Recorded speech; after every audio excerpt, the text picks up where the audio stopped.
Chovia muito naquele fim de tarde na Mangueira, no Recife. Williams voltava com seu irmão mais novo, Jorginho, do campo de futebol. O jogo tinha se encerrado assim que a chuva tinha engrossado. Apesar de ser 5h30 da tarde, o céu estava cinza, com as nuvens carregadas de água, desabando por toda a capital pernambucana. O tempo já parecia ser mais de 6 da tarde. Os meninos nem ligavam para a chuva, voltavam conversando animadamente. Eu sou Garrincha, disse Williams. Eu vou ser Pelé, disse o irmão mais novo, dando um chute na bola que traziam. O brinquedo foi parar longe com aquele chute do menino. Poxa, Jorginho, minha bola. Você vai buscar, viu? Disse o mais velho. Eu vou, disse Jorginho. Vai que eu espero aqui, disse o mais velho. Jorginho seguiu correndo na direção que a bola tinha ido. Chegando numa rua, procurou por todo canto e não viu nada. Ali em frente a ele tinha uma casa em construção abandonada, que ele já tinha visto muitas outras vezes, mas nunca tinha entrado. Os donos daquela obra começaram sem ter condições de avançar e tiveram que desistir daquela construção. A casa estava quase concluída, tinha até parte da laje já construída. A bola deve ter entrado aí, disse o menino, olhando para aquela casa. Vai logo, Jorginho, senão a mamãe vai reclamar, gritou Williams lá do outro lado da rua, apressando o irmão. Jorginho olhou lá para dentro e viu tudo escuro. O mato tinha tomado conta do interior da casa e era possível ouvir os pingos de chuva grosso que caíam das frestas da laje. O menino estava decidindo se entrava ou não ali. Tinha medo do escuro, mas pensou que o irmão ia lhe culpar pelo resto da vida por ter perdido aquela bola. Então, ele entrou. Olhou pelo meio do mato alto, mas não conseguia ver o objeto. O menino caminhou até o fundo da casa, que dava para o que seria um quarto. Ele, de repente, se assustou. Tinha alguém ali escondido, que só dava para ver parte do corpo. Jorginho tentou ver quem era. Essa bola é sua? Perguntou alguém, segurando a bola no canto mais escuro da casa abandonada. O menino ainda tentava ver quem era aquela pessoa na escuridão. E aquela voz perguntou de novo. Essa bola é tua, é? É do meu irmão, disse o menino. E você gosta de jogar bola? Disse aquela voz, tentando ser engraçada. Eu gosto. O senhor pode me dar a bola? Meu irmão está me esperando lá do outro lado da rua, disse Jorginho, com medo daquele homem. Tá certo. Toma tua bola, disse a voz na escuridão, erguendo as mãos para que o menino pudesse pegar o objeto. Jorginho, mesmo com medo, se aproximou lentamente e foi percebendo que aquele homem se vestia com uma roupa muito estranha. Era uma roupa de palhaço. O menino estranhou e se perguntava o que um palhaço estaria fazendo ali naquela casa abandonada. Essa casa é sua, é? Perguntou o menino. Não, eu caí do caminhão do circo e vim parar aqui. Aproveitei para estiar um pouquinho, né? Disse o palhaço, tentando tirar do rosto do menino um sorriso. O circo tá vindo pra cá, é? Perguntou Jorginho. Ah, sim. Você gosta de circo? Perguntou ele a Jorginho. Gosto sim, disse o menino, já sorrindo. Eu vou deixar você e seu irmão entrarem de graça no circo. Você quer? Perguntou ele sorrindo. Quero, disse a criança. Eu sou Eugênio, o palhaço. E qual o seu nome?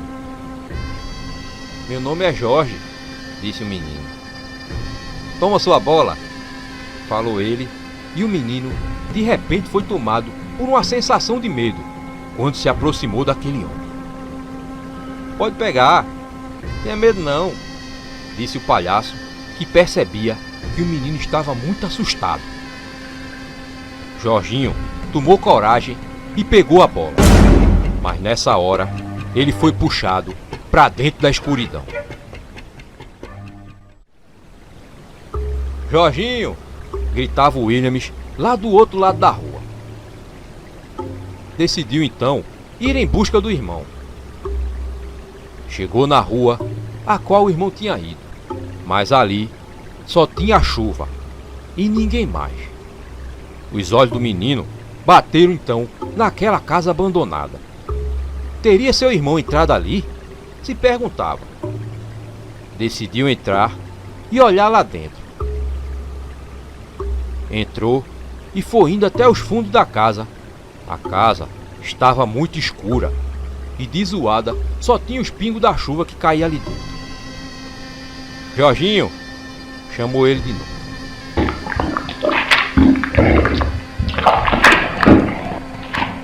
Percebeu que lá do canto mais escuro vinha um barulho terrível. Era um som de algo se quebrando, feito um mastigado. É tu, Jorginho? Perguntou. Ninguém respondeu, mas naquela hora o som do mastigado parou. Um arrepio correu pelo corpo do menino. Mas ele não teve medo e avançou na direção. E quando Williams surgiu naquele cômodo, não tinha mais ninguém ali. Mas viu a sua bola no chão. Pegou ela e ficou intrigado. Onde estava Jorginho? Ele então saiu da casa e ainda procurou pelo irmão debaixo da chuva. Mas depois de alguns minutos começou a pensar que ele tivesse perdido a bola e tivesse voltado para casa.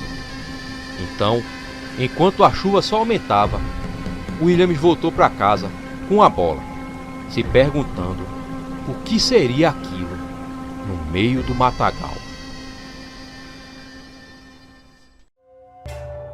Williams e a família procuraram por meses pelo sumiço de Jorginho. A polícia, logo no começo, tentava não dar esperanças. Dizia que era melhor começar a se conformar, porque tudo indicava que ele era mais uma das crianças desaparecidas. Naquela época, outras crianças também tinham desaparecido. Mesmo assim, a família procurou pelo menino até mesmo nas cidades vizinhas de Olinda e Camaragibe. Eram 6 meses de dor e luta. Para Williams, aquela tempestade de sofrimento vinha multiplicada. Isso porque o menino se sentia culpado por ter mandado o irmão pegar a bola naquele dia. Williams andou por todo o bairro, mas a resposta era sempre a mesma. Até que numa das casas, um senhor lhe chamou. É você que está procurando o menino que sumiu, é? Perguntou o homem. Sim, respondeu Williams, lhe mostrando uma foto do irmão. Deixa eu ver mais de perto, pediu o senhor. Williams aproximou a foto do rosto do homem para que ele pudesse ver melhor. O senhor olhou bem a foto. Teresa! Gritou o senhor, se virando para a porta da casa, e logo surgiu uma senhora. É esse o menino que anda procurando pelo irmão, ó, que sumiu, disse o homem para a mulher. A senhora viu meu irmão? Perguntou Williams com uma cara de esperança. Não, filho, vi não. Mas já vi essa mesma história acontecendo de novo. Não é de hoje que esse bairro vê essas crianças desaparecendo, não. Então, Teresa lhe contou uma história que tinha acontecido 27 anos atrás.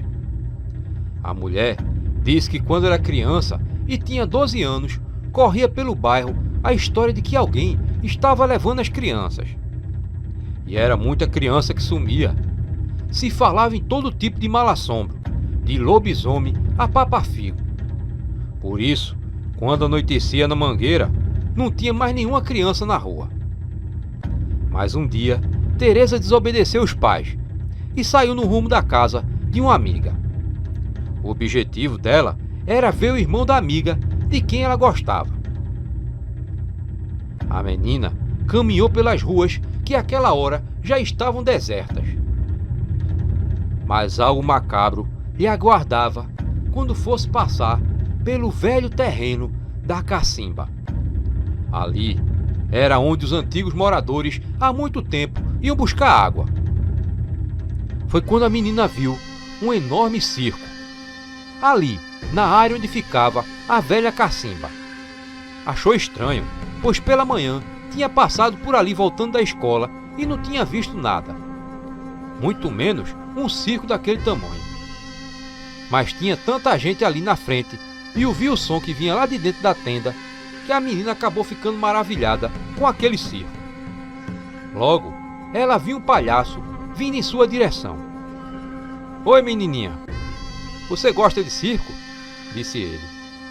Teresa ficou sem palavras, mas acabou respondendo que sim com a cabeça. "Não quer entrar para dar uma olhadinha, não?" "Todo mundo tá adorando", falou o palhaço. "Não, eu vou falar com meus pais e venho amanhã", disse ela. "Que pena, vai perder a minha apresentação, Eugênio, o palhaço", disse ele sorrindo. Nessa hora, Teresa viu entrando no circo Geraldo, o irmão de sua amiga, aquele a quem ela gostava. Ele ia sozinho. "Geraldo!"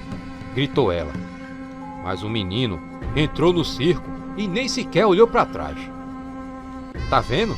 Todo mundo tá indo", disse o palhaço. "Mas eu não tenho dinheiro", disse a menina. "Ah, não tem problema. Mas não tem problema. Eu deixo você entrar. Mas é só hoje, viu? E isso porque eu gostei de você", disse o palhaço. Teresa desconfiou daquele convite, mas como estava vendo muita gente entrando no circo, achou que não tinha nada demais.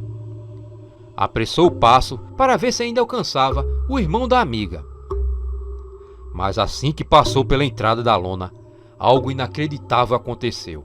Não tinha nada lá dentro. Na verdade, o circo todo tinha sumido. Até o barulho de festa que vinha dele sumiu como num passe de mágica. Teresa demorou alguns minutos para que pudesse compreender que estava ali no terreno que dava para a casa da amiga. Logo, ela viu a velha cacimba à sua frente. Do circo não restava mais nenhum vestígio. Tudo estava calmo. Nem parecia que há pouco Teresa ouvia centenas de barulhos e vozes alegres vindo de um enorme circo. Um ar macabro pairava ali no terreno enorme. "Teresa, me ajude!" gritou uma voz. A menina olhou em volta e não tinha mais ninguém. Se perguntava se estaria sonhando, mas aquilo era mais real do que ela podia imaginar. "Teresa, me ajuda! Sou eu, Geraldo!" disse uma voz que vinha de dentro da cacimba. Teresa tinha medo daquela cacimba, pois sabia que era muito funda e mais de uma vez crianças e até mesmo adultos caíram ali dentro. "Me ajuda, por favor!" repetia a voz angustiante. Teresa se aproximou da cacimba lentamente. Não conseguia pensar em nada naquela noite bizarra, então caminhou seguindo a voz. Lentamente chegou na borda da cacimba e olhou lá dentro. Apesar da escuridão enorme que vinha lá de dentro, ela viu Geraldo se segurando quase na borda e parecia estar muito machucado. "Me ajuda!" disse ele, já com a voz fraca e fazendo eco na cacimba. A menina estendeu a mão e rapidamente ele a pegou. Só que ele estava muito pesado e começou a puxar a menina para dentro da cacimba. "Eu não consigo te puxar, tu é muito pesado", disse ela, mas ficou surpresa ao ver a expressão no rosto do menino. Ele sorria e puxava o braço dela. Teresa tentava voltar, mas não conseguia. Logo, um cheiro de podre começou a subir. "Me solta", disse ela, mas o menino continuava a puxar. Lá de dentro da cacimba era tudo escuridão. Teresa estava em pânico e se sentia tonta. Foi então que começou a ouvir uma gargalhada fazendo eco lá de dentro da cacimba. Ela já sentiu os ossos estalarem. De repente, surgiu aquela cara de palhaço diabólica sorrindo. Então, juntou todas as forças e conseguiu se soltar, caindo no chão. Se levantou e correu sem olhar para trás. Ela voltou para casa e contou tudo aos pais. Eles não acreditaram e acabaram dando uma pisa nela. Foi essa história que a mulher contou para Williams, que Geraldo, o irmão de sua amiga, sumiu naquela mesma noite. Tenha cuidado, viu? Porque a mesma história está se repetindo hoje, disse Teresa para o menino. Williams voltou para casa pensando em toda aquela história. Williams já tinha passado a noite toda pensando naquela história que a senhora tinha lhe contado. O menino nem conseguiu dormir. Imaginava que aquilo podia ser obra de fantasmas de algum circo que tinha chegado por ali. Pela manhã, foi até a biblioteca da cidade e procurou por livros que falassem sobre o sumiço das crianças na Mangueira. Procurou em vários livros de história dos bairros do Recife. Os livros falavam de muitos fatos sobre a cidade, mas nada sobre um circo no bairro da Mangueira, ou de crianças sumidas por aquela região. Será que isso não está nos jornais não? Perguntou o bibliotecário. O homem mostrou a Williams centenas de pilhas de jornais, separados pelo ano. Haviam muitas edições do Jornal do Comércio e do Diário de Pernambuco. O bibliotecário deixou o menino com todas aquelas pilhas de jornais e saiu. Williams passou a manhã toda e boa parte da tarde procurando algo neles. Não sabia qual ano estaria o que procurava. Já estava com fome, mas queria descobrir algo que pudesse lhe dar uma esperança de que seu irmão estivesse vivo. E já estava desistindo quando seus olhos bateram numa notícia. O título dizia: Morre o palhaço assassino da Mangueira. E a notícia era datada de 23 de abril de 1939. Só podia ser o palhaço que a senhora tinha visto. Por sorte, tinha encontrado o que procurava. A notícia narrava a captura e a morte de um palhaço chamado Eugênio. Quando Williams leu aquele nome, sentiu um arrepio percorrer as costas. Era o mesmo nome que a senhora tinha lhe contado na história. Eugênio morava mais a mulher em Igaraçu e não aceitava o fim do relacionamento. Acabou matando ela. A polícia logo descobriu ser o marido Eugênio o autor do crime, que trabalhava como palhaço em um circo mambembe. Mas o homem tinha conseguido escapar fugindo para o Recife. Lá, ele permaneceu escondido por vários meses, até que voltou a agir. Sempre com a roupa de palhaço, andava por vários lugares a sequestrar crianças. Andava por vários lugares cometendo crimes, dessa vez com crianças. A maioria dos sequestros acontecia no bairro da Mangueira e, após uma denúncia, a polícia encontrou o assassino dentro da mata do bairro. Antes de morrer, o palhaço tinha confessado ao policial que tinha realizado um pacto diabólico e que eles não podiam matá-lo. Com ele estava um livro de bruxaria que ele usava para realizar feitiços. A verdade é que ele já havia levado 27 crianças, e cada uma delas ele disse acreditar que lhe acrescentava um ano de vida a mais. E quando ele seria levado para a casa de detenção, o palhaço conseguiu escapar dos braços dos policiais e acabou sendo atingido por vários tiros dos soldados. Mesmo assim, conseguiu se jogar num buraco profundo, onde estava sendo construída uma cacimba. O corpo do homem nunca tinha sido encontrado. Mesmo assim, a força pública declarou ele como morto. Williams procurou por mais notícias sobre esse caso, mas as edições que ele encontrava apenas relatavam o mesmo que já havia lido, que o palhaço tinha morrido. Mas o menino era esperto, e lembrando do pacto que o assassino disse ter feito, ele procurou nos jornais com 27 anos à frente. E não demorou para que no ano de 1966 encontrasse notícia sobre o sumiço de crianças no Recife, principalmente no bairro da Mangueira. E lá também contava relatos de pessoas que diziam ter visto um fantasma de um palhaço andando pela região. E a ele era atribuído o sumiço daquelas crianças. Aquele, com certeza, era o ano que aquela senhora tinha sido uma criança e tinha se encontrado com aquele palhaço macabro.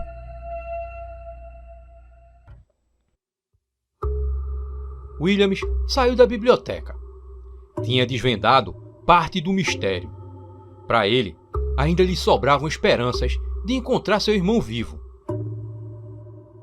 Ele passava naquele momento pelo campinho onde seu irmão tinha jogado bola pela última vez.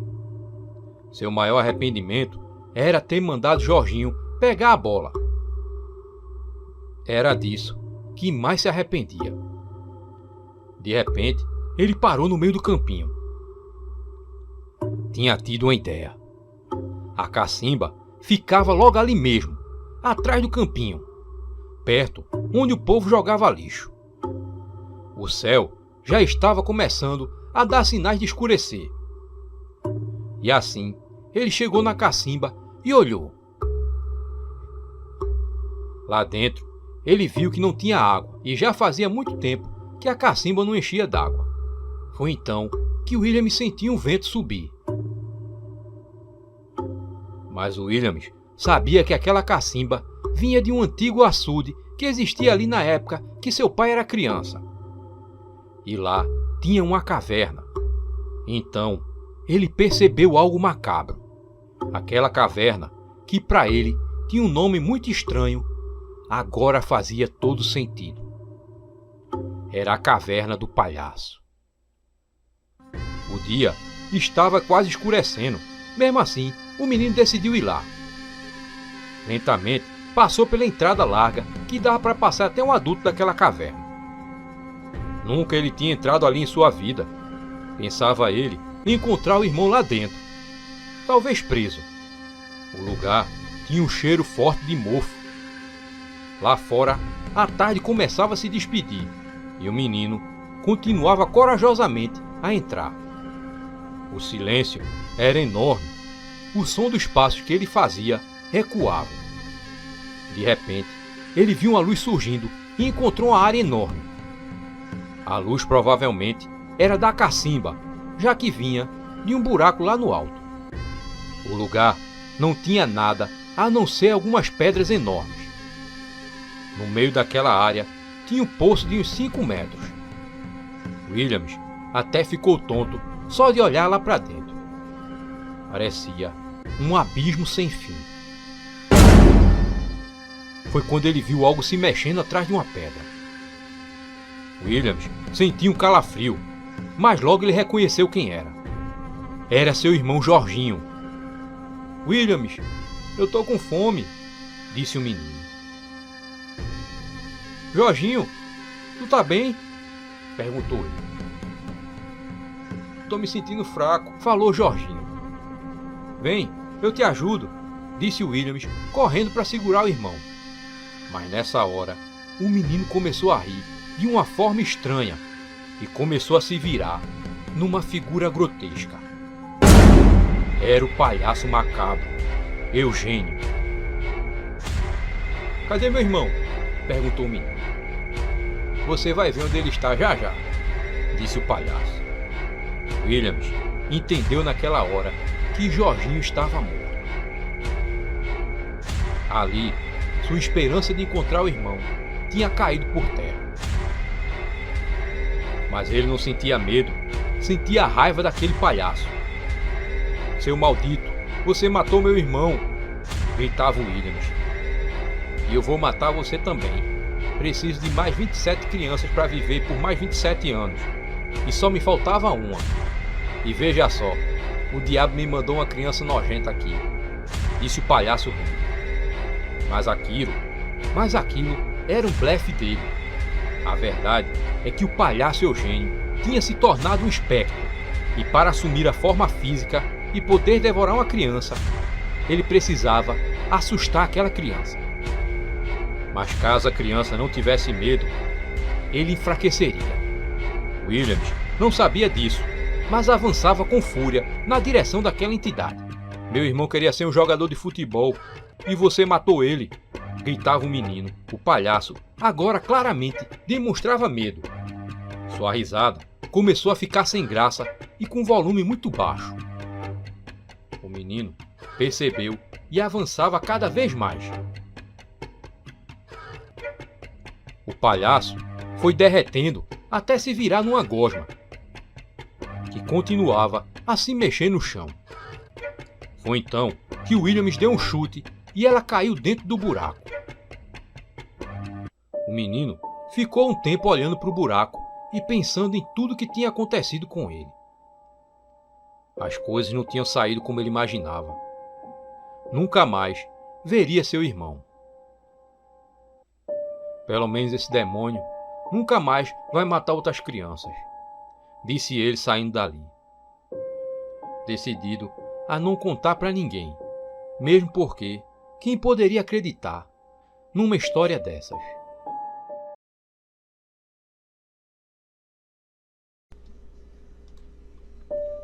Era começo da década de 1950 e o Recife vivia uma era de novidades.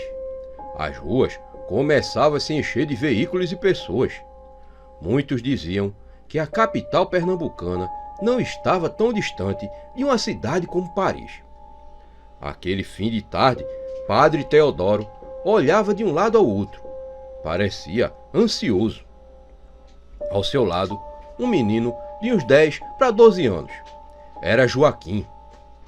"O senhor acha que ele vem mesmo, Padre Teodoro?" perguntou o menino. "Claro, meu filho. Ele deu sua palavra. Tá ansioso para comer carne todo dia?" "Estou sim, Padre Teodoro. Ainda mais porque eu gosto de carne", falou o menino. "Ah, pois eu acho que você vai enjoar de tanto comer carne. Vai morar com alguém que trabalha no matadouro." Logo, um homem surgiu no começo da rua. "É ele, Joaquim. Seja um bom menino, viu? Obedeça e não esqueça de rezar todas as noites, pois muitos aqui no orfanato desejariam estar em seu lugar", disse o padre antes que o homem se aproximasse deles. "Tá certo, padre. Eu vou me comportar sempre. Vou estudar pela manhã e de tarde vou trabalhar mais ele, cortando carne", disse Joaquim. "Vamos", disse o homem ao se aproximar do padre e do menino. "Eu quero lhe agradecer novamente, senhor Matias. É muito difícil uma criança negra receber uma proposta dessas. Eu sei que Deus está agindo através de você em dar uma oportunidade a esse menino", falou o padre. "Que é isso, Padre Teodoro? Eu estou apenas retribuindo o que um dia fizeram comigo. O que Deus me deu, eu estou devolvendo. Além do mais, ele vai aprender um ofício trabalhando", falou Matias. Assim, o homem e o menino partiram em um ônibus e meia hora depois chegavam em Olinda, no bairro de Peixinhos. "É aqui que você vai morar", falou Matias. "E onde é que fica esse matadouro de peixinhos, seu Matias?" perguntou o menino. "Fica aqui perto mesmo", falou o homem, abrindo a porta daquela casa. Uma casa que parecia ser muito antiga. Lá dentro estava tudo escuro. "Essa energia está com problema de novo. Todo dia agora é isso. A energia vai e volta. Joaquim, vai entrando e abrindo a janela para entrar um pouco de claridade da rua. Vá que eu vou comprar um pouco de carne aqui e já eu volto", disse o homem, saindo. O menino se viu sozinho diante daquela sua nova casa. Ele entrou e estava tudo na escuridão. Percebeu que não tinha nenhum móvel ali, nem mesmo uma cadeira. O cheiro era cheiro de mofo. Mas logo ele viu uma claridade que indicava ser uma janela. Ele se aproximou para abrir, mas foi quando sentiu um calafrio lhe descer pela espinha. Se arrepiou todo. Olhou de um lado ao outro e era tudo escuridão. De repente, ele viu na porta alguém se aproximar bem lentamente. Era Matias. Havia algo de estranho nele. Mesmo assim, o menino tentou abrir a janela, mas não conseguiu, de tão nervoso que estava. A janela estava trancada há muito tempo, pois os ferrolhos formavam uma coisa só diante do ferrugem. Eu não estou conseguindo abrir não, seu Matias. Parece que ela está enferrujada demais e não dá para abrir, falou o menino nervoso. O homem continuou na porta e nada respondeu. Joaquim estava assustado, sentia que algo diabólico estava para acontecer. Mesmo na escuridão, ele pôde ver os olhos de seu Matias. Pareciam olhos de um gato quando deseja pegar um passarinho. O homem nada falava, nem mesmo quando o menino perguntou se podia beber água. Foi aí que Joaquim viu brilhar na escuridão um objeto metálico pontiagudo. Era uma faca que luzia nas mãos de Matias. O homem então fechou a porta e tudo se fez breu. Neco tinha acabado de chegar no Recife. Vinha de Rio Formoso. Na verdade, o menino fugira da casa da tia que o criava.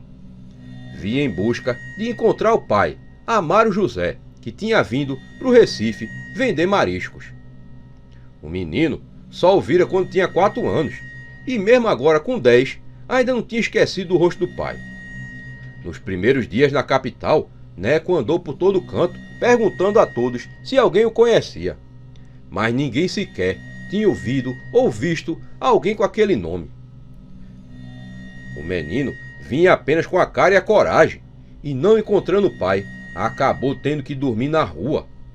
Recife não era apenas a modernidade daqueles anos 50, era também um retrato de abandono. Muita gente vinha do interior do estado tentando mudar de vida na capital, e acabava morando nas ruas por falta de emprego e também por falta de auxílio do poder público. Muitos meninos e meninas eram facilmente avistados pelas ruas andando sozinhos ou junto de adultos que moravam também na rua.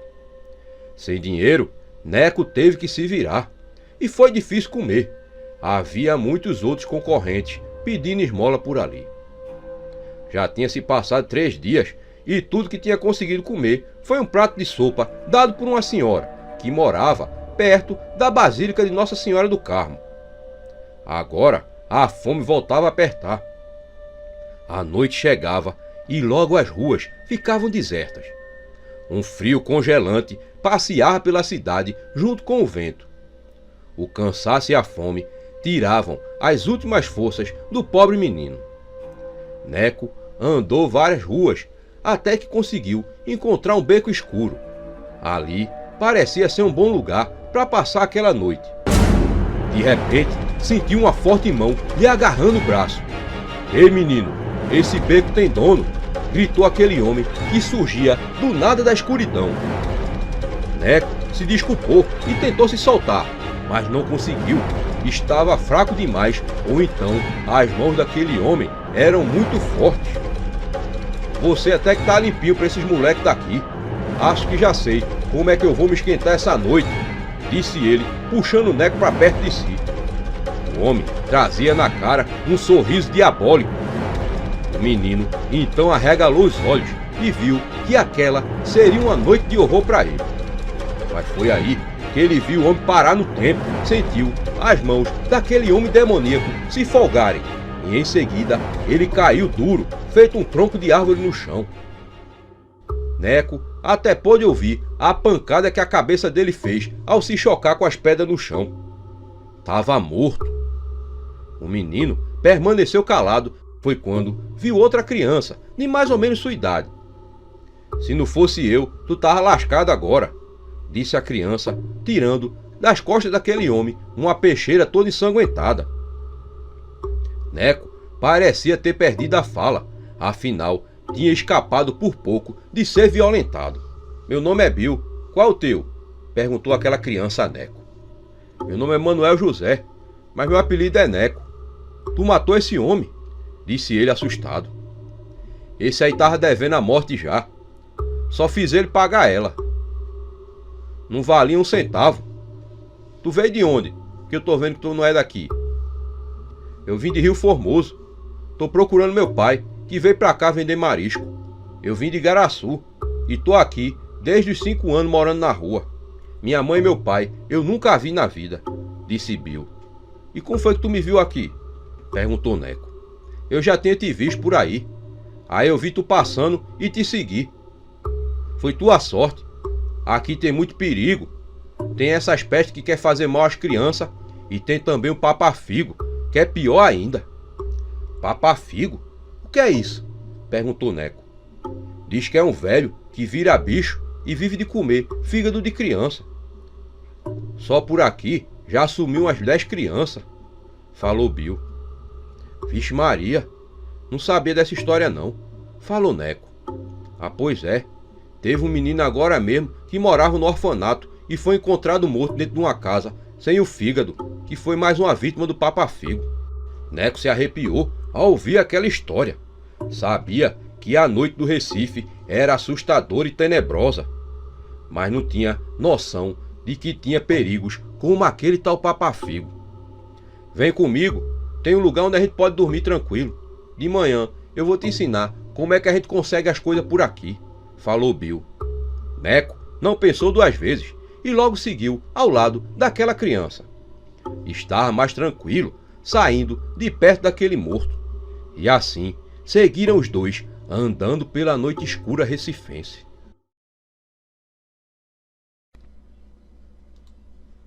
Aquele dia foi cansativo para Neco e Bill.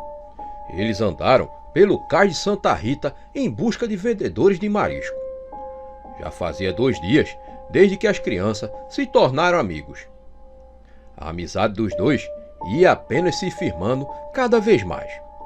Bill ia ensinando Neco como roubar as pessoas sem que elas percebessem, e assim eles iam conseguindo comprar algumas comidas para não passarem fome naquela cidade. Logo, a noite chegou e os dois seguiram para dormir perto do pátio de São Pedro. Por que tu fugiu da casa de tua tia, Neco? Ela te batia, era? Perguntou Bill. Não, minha tia era boa para mim. Só que ela não gostava de estar perto de mim, não. Sempre que chegava algum parente, ela mandava eu ficar lá no quarto. Era como se tivesse vergonha de mim. Eu gosto de estar perto de você, falou Bill, desviando o olhar. Eu queria mesmo era conhecer meu pai. Aí um dia eu esperei minha tia dormir e fugi. Vim bater aqui no Recife, falou Neco. Eu não tenho ninguém no mundo. Vim pra cá com meu tio e minha tia, depois que meus pais morreram. Eu devia ter uns 2 anos. Quando eu fiz 5 anos, meu tio começou a me fazer mal. Eu contei pra minha tia, mas ela não acreditou. Como eu não tinha mais ninguém pra contar, acabei foi fugindo de casa e acabei aqui na rua. Hoje eu tô com 12 anos e pelo que eu tô vendo, se tu achar teu pai, eu vou ficar só de novo na rua, disse Bill com um olhar triste. Não, vai não. Eu vou falar com meu pai pra gente vender marisco junto. Aí a gente vai ficar rico e vai comer cuscuz com galinha guisada todo dia, disse o menino sorrindo e os dois riram. De repente, Bill para de rir e fica olhando para Neco. Que foi, Bill? Perguntou o menino incomodado com aquele olhar. Eu gosto de você. Eu queria te dar uma coisa, falou Bill. Neco abriu bem os olhos, querendo saber o que iria ganhar. Bill então entregou a Neco a sua faca. Os olhos do menino brilharam com aquele presente. Na tarde daquele dia, Bill tinha ensinado a Neco como se defender usando a faca. Ele tinha dito a Bill o quanto queria ter uma faca daquelas para se proteger. E agora ele ganhava aquela faca como presente. Poxa, que supimpa, Bill, disse o menino. Então, Bill, se virando de costa, falou. Tu já gostou de alguém, Neco? Gostar como? Perguntou Neco. Gostar de alguma menina, lá de Rio Formoso, falou Bill. Eu não. As meninas são muito chatas. Só quer saber de brincar de boneca de pano e casinha.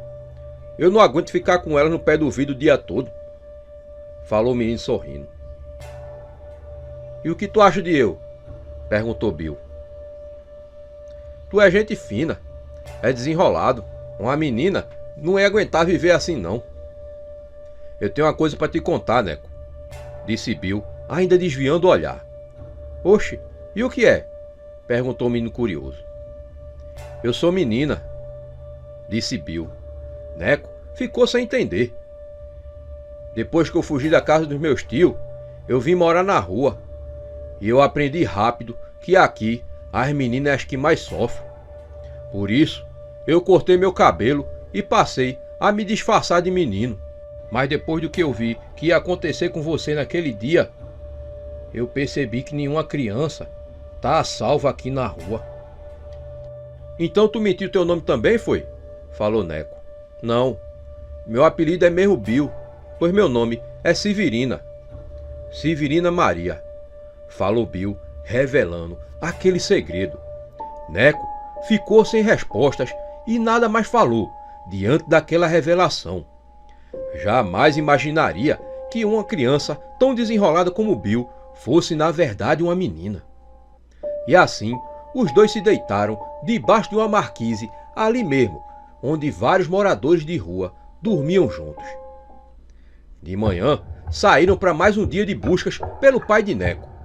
Ao passarem por perto do mercado de São José, viram muita gente ao redor do corpo de uma criança.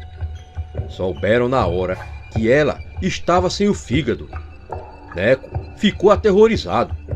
Na hora, ele se lembrou do que Bill tinha falado, do tal Papafigo, o monstro que comia fígado de criança. Depois, seguiram na procura pelo pai de Neco. Andaram por quase todo o centro do Recife de novo. Até que numa esquina, na Rua do Sol, viram um vendedor de caranguejos. O homem estava atendendo o freguês. As crianças se aproximaram e foram já falando. O senhor conhece algum vendedor de marisco chamado Amaro José? Perguntou Neco ao homem. Conheço não, moleque. Sai daqui, não tá vendo que eu tô com freguês? Falou o vendedor com medo de perder aquele cliente diante de duas crianças que mais pareciam trombadinhas. Neco e Bill saíram, mas quando estavam já se distanciando, ouviram uma voz que dizia: Qual o nome dele? Amaro José, senhor. Ele é do interior, um lugar chamado Rio Formoso, falou Neco, se virando, e viram que era o freguês que estava conversando com aquele vendedor de caranguejo. O homem então se aproximou deles e falou: Esse nome não é me estranho não, viu? Disse o homem pensativo. Ele é meu pai, falou Neco.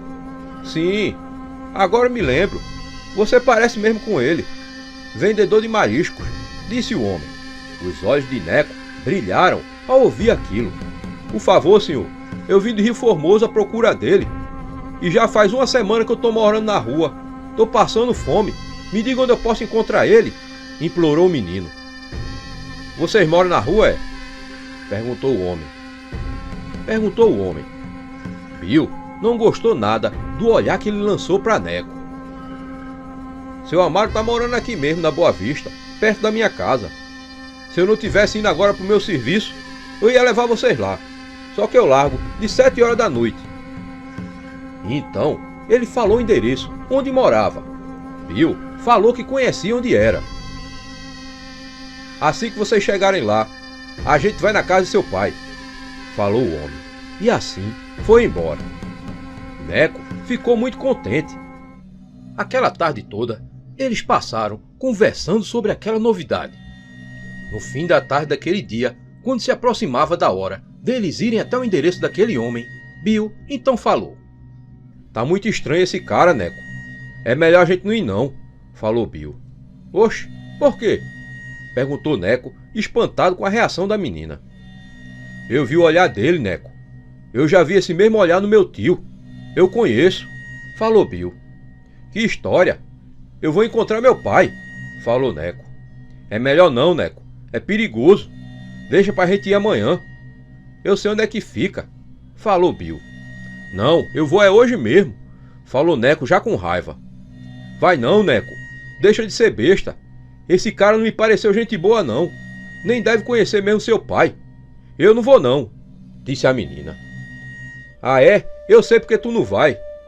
Tu não quer que eu me encontre com meu pai, porque assim tu vai ficar aí sozinha. Ah, pois deixa que eu vou sozinho, eu acho esse endereço, vou perguntando ao povo. Falou o menino, totalmente enfurecido. Ah, pois vá, depois não diga que eu não avisei, disse Bill. E assim viu Neco saindo pisando forte com raiva. Bill ficou triste com aquela briga. Gostava muito de Neco e viu o amigo sumindo ao dobrar uma rua. A menina pensou em chorar. Tinha ficado assustada com o olhar de cobiça daquele homem. Bill ficou ali pensando e de repente teve a ideia de que era melhor ir junto com Neco. Ele poderia não saber como chegar lá. Então a menina saiu correndo na direção do endereço do bairro da Boa Vista. Após meia hora de caminhada, ela seguiu tentando encontrar o amigo, porém não encontrou. Logo chegava na casa do endereço. Era uma casa com um terreiro na frente. Bateu na porta e logo ela se abria. A menina reconheceu o homem daquela tarde e logo foi atingida por um bafo quente e fedorento que vinha de dentro daquela casa. Ela olhou para o homem e perguntou: meu amigo já chegou aqui? Seu amigo? Sim, já chegou. Tá aqui na sala esperando. Eu tava terminando o jantar. Entre, falou o homem. E assim que a menina entrou, o homem seguiu para o interior da casa. A casa estava meio escura, mas ainda assim ela pôde ver que o sofá estava vazio. Neco chamou ela, mas ninguém respondeu. Foi nessa hora que teve um susto. Viu o vulto daquele homem surgir de repente, empunhando uma faca na mão. O olhar dele era terrível e macabro. Rapidamente, Bill procurou por sua faca e então se lembrou que tinha dado ela a Neco. Estava sem chance nenhuma de se defender. Os olhos diabólicos daquele homem macabro tinham apenas a atenção voltadas para ela. Já tinha tido aquela sensação várias vezes de medo e incapacidade. Não tinha como Bill fugir da luta. Neco seguia pelas ruas do bairro da Boa Vista. Devia estar feliz, afinal imaginava que encontraria seu pai finalmente. Mas estava triste por ter brigado com Bill. Gostava muito dela. Até pensou em voltar e chamá-la. Mas encontrar seu pai era tudo o que mais queria. Fora que já estava perto daquele endereço. Decidiu perguntar a uma senhora que olhava o tempo em frente à sua casa. E perguntou se ela conhecia onde ficava aquele endereço. A casa é aquela ali no fim da rua, disse a mulher apontando. Você é parente daquele homem? Perguntou ela a Neco. Não, senhora. Ele ficou de me dizer onde morava meu pai. A senhora deve conhecer. É um vendedor de marisco chamado Amaro José. Falou Neco. Que mora aqui? Perguntou a mulher estranhando. Sim, esse homem disse que ele mora aqui. Ah, pois eu nasci e me criei aqui, meu filho. Conheço todos daqui. E não tem ninguém que venda marisco ou que tenha esse nome de Amaro. Só se ele for novato. Esse pessoal que vende marisco vive lá em Santo Amaro, falou a mulher. Mas mesmo assim eu vou perguntar, disse Neco, achando estranho e indo na direção da casa que a mulher tinha apontado. Um vento frio soprava e arrepiando todinho. Ao se aproximar da casa, ouviu vozes e, para seu espanto, reconheceu uma delas. Era a voz de Bill. O que a menina estava fazendo ali? Se perguntou. Chegou mais perto da casa e pôde ouvir ela implorando que não lhe fizesse nenhum mal. Então, escutou uma pancada e em seguida, Bill começou a chorar. Neco não sabia o que fazer. Pegou a sua faca e segurou forte na mão. Ouvia o choro da amiga e aquilo lhe deixava nervoso. Aquele homem devia ser um assassino e ia matar Bill, pensava ele. Então, outra pancada foi ouvida e dessa vez o choro da menina parou. Neco então ouviu passos e logo a porta se abria. Ele ficou segurando a faca que a amiga tinha lhe dado e se escondeu atrás da casa. Ficou espiando de longe e viu quando o homem saiu. Logo reconheceu ele. Era aquele mesmo que tinha lhe prometido levar na casa de seu pai. Ele saiu e botou nas costas um saco de pano, grosso e sujo. Neco, escondido, não viu a amiga aparecer. Em sua mente de criança, imaginou que ela estivesse presa dentro da casa. O homem trancou a porta e seguiu, descendo a rua, levando o saco nas costas. O menino ainda esperou que ele se afastasse e logo, com a faca, tentava abrir a janela daquela casa. A janela, de madeira velha, não precisou de muito esforço e logo se abriu. O menino sentiu então um cheiro de coisa podre, cheiro de carniça, e se arrepiou todinho. A casa estava toda escura. Procurou por algum interruptor para ligar a luz, mas não conseguiu achar. Era uma casa pequena e passou por um minúsculo banheiro, onde escutou o som da torneira, que não parava de pingar. A sala e a cozinha eram uma coisa só, e tateando chegou até o que parecia ser um quarto. De repente, pisou em algo molhado no chão. Pela escuridão, não dava para ver o que era. Imaginou que fosse água. Seguiu andando lentamente, enquanto seus passos faziam barulho no chão encharcado, e sentiu pisar em algo. Com o pé, ele apalpou aquilo e viu que era mole. Ao abrir a janela, descobriu que era um braço. Tinha alguém embaixo da cama e parecia que não estava vivo. Então viu aquele cadáver. Era de um menino morto. Devia ter uns 6 anos. Respirou aliviado que não era sua amiga. Então lembrou que o homem tinha saído com um saco. Era ali que Bill estava. Rapidamente saltou a janela, já correndo na direção em que aquele homem tinha ido. Talvez ainda desse tempo de salvar sua amiga naquele saco. Para sua sorte, avistou o homem parado lá na frente, ao longe, fumando. Mais adiante, Neco viu o rio Capibaribe. Imaginou que ele fosse jogar ela ali. Ali, ele foi seguindo lentamente o homem que levava aquele saco. Até que no momento, ele parou em frente a um casarão que ficava cercado por um muro de grades. Neco esperou alguns minutos e o homem entrou no casarão. Em seguida, ele foi até lá, devagarzinho. A porta estava aberta. Olhou para dentro e viu que não tinha ninguém. Sentiu o mesmo cheiro da outra casa. E tudo era na escuridão, ali também. Não pensou 2 vezes e entrou pisando suave. À frente do menino tinha uma escada. Após subir, ouviu vozes. Eu trouxe mais 2 fígados pro senhor.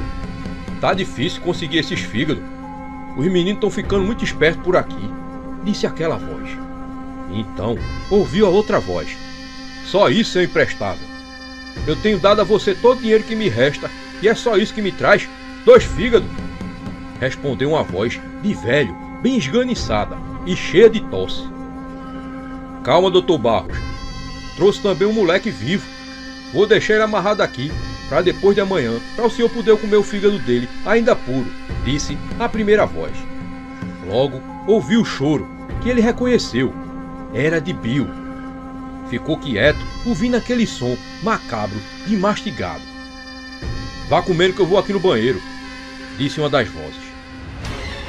É agora, pensou Neco, e correu até o quarto onde os homens conversavam.